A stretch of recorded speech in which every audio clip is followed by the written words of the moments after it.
बीकानेर की इस पावन धरा पे राष्ट्रीय लोकतांत्रिक पार्टी के 7वें स्थापना दिवस के इस शुभ अवसर पर मंच पे विराजमान परम आदरणीय बेनीवाल साहब, सम्मानित मंच, सामने विराजमान पितातुल्य बुजुर्गजन, नौजवान साथियों, माताओं, बहनों और प्यारे बच्चों, सबसे पहले तो मैं बीकानेर की पूरी राष्ट्रीय लोकतांत्रिक पार्टी परिवार को दिल की गहराइयों से धन्यवाद दूंगा कि बहुत ही सुंदर कार्यक्रम का आप लोगों ने आयोजन किया।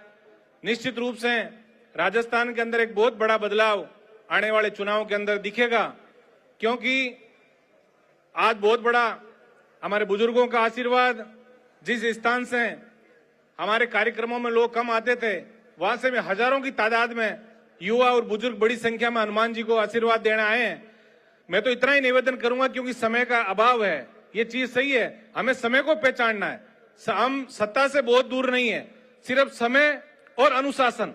और ये जो पब्लिक बैठी है, इसमें विशेषकर युवा साथियों से मैं निवेदन करूंगा कि 25 साल से एक व्यक्ति जो रात और दिन जाग कर, वो इसलिए जागता है कि आप और हम आराम से सोएं। जिस तरह देश की सेना का सच्चा सिपाही हमारी सीमाओं पर रक्षा करता है, वैसे एक किसान कौम का नौजवान हनुमान बेनीवाल, जिसने पूरे 2 युग तक संघर्ष करके और सिर्फ एक ही राजस्थान के अंदर मैसेज दिया कि मैं प्रदेश के अंदर किसान और नौजवान के स्वाभिमान का झंडा राजस्थान की विधानसभा में बुलंद करूंगा।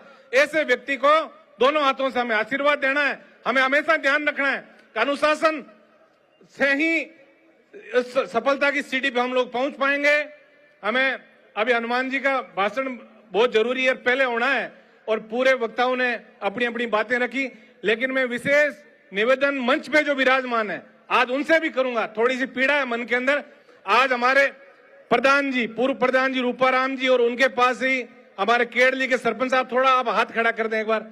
इन दोनों लोगों से आप सीखिए, यदि हमें सफल होना है। मैं काफी समय से देख रहा हूं जिनका नाम नहीं मंच पे, आप बार बार आके व्यवस्थाओं को खराब करने का प्रयास कर रहे हैं।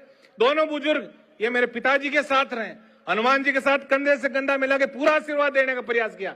आज सिर्फ व्यवस्था के लिए दोनों आदमी नीचे जाके बैठे हैं। इन लोगों से हमें सीखिए, सिर्फ स्टेज पे आके बैठने से कुछ नहीं होगा। मैं फिर कह रहा हूं आपको, हमें सच्चा कार्यकर्ता बनना है, और अनुशासन जिस दिन हम सीख जाएंगे उस दिन सत्ता प्राप्ति से हमें कोई नहीं रोक सकता। हमें इतना ही ध्यान रखना है, कार्यकर्ता को गणित के शून्य की तरह होना चाहिए, जिसका कोई अलग से मूल्य नहीं, लेकिन जिसके साथ जुड़ता है 10 गुना वेट उसका बढ़ा देता है। उस शून्य की तरह यदि हम हनुमान बेनीवाल जी के साथ चलेंगे, उनकी रीति नीति को लेके प्रदेश के कोने कोने तक, गांव ढाणी तक इनकी हनुमान जी और उनकी विचारधारा को पहुंचाएंगे, तो निश्चित रूप से आने वाला समय किसान और जवान कौम का है। मैं सर्व समाज को दिल की गहराइयों से धन्यवाद देता हूं, और एक ही बोलाऊं दूंगा कि हम दिन 4 रहे ना रहे, तेरा वैभव अमर रहे। इस चीज का हमें ध्यान रखना है, और विशेषकर हनुमान जी के इर्द गिर्द रहने वाले लोगों को, क्योंकि आने वाले समय में पंचायती राज के चुनाव है। हमें त्याग तपस्या, क्योंकि त्याग का जब नाम आता है सबसे पहले पन्ना दाई का नाम आता है। बहुत बड़े राजा महाराजा हुए, कोई याद नहीं रखता। हमें त्याग करना भी सीखना है। हमें इस मंच से यदि कोई नीचे कहे, हमें नीचे भी बैठना है। हमें आने वाले चुनाव के अंदर कई लोगों को, नए लोगों को हमारे साथ जोड़ने की आवश्यकता होगी।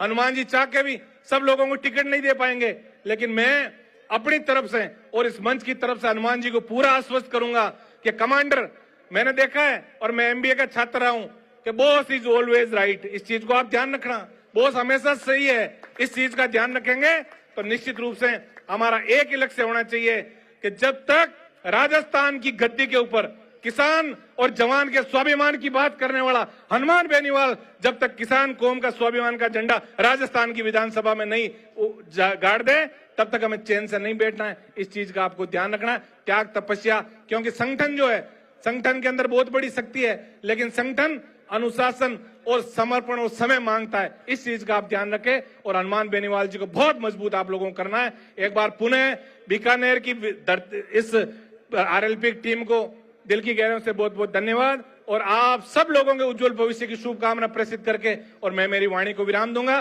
धन्यवाद। जय हिंद। राम राम साहब।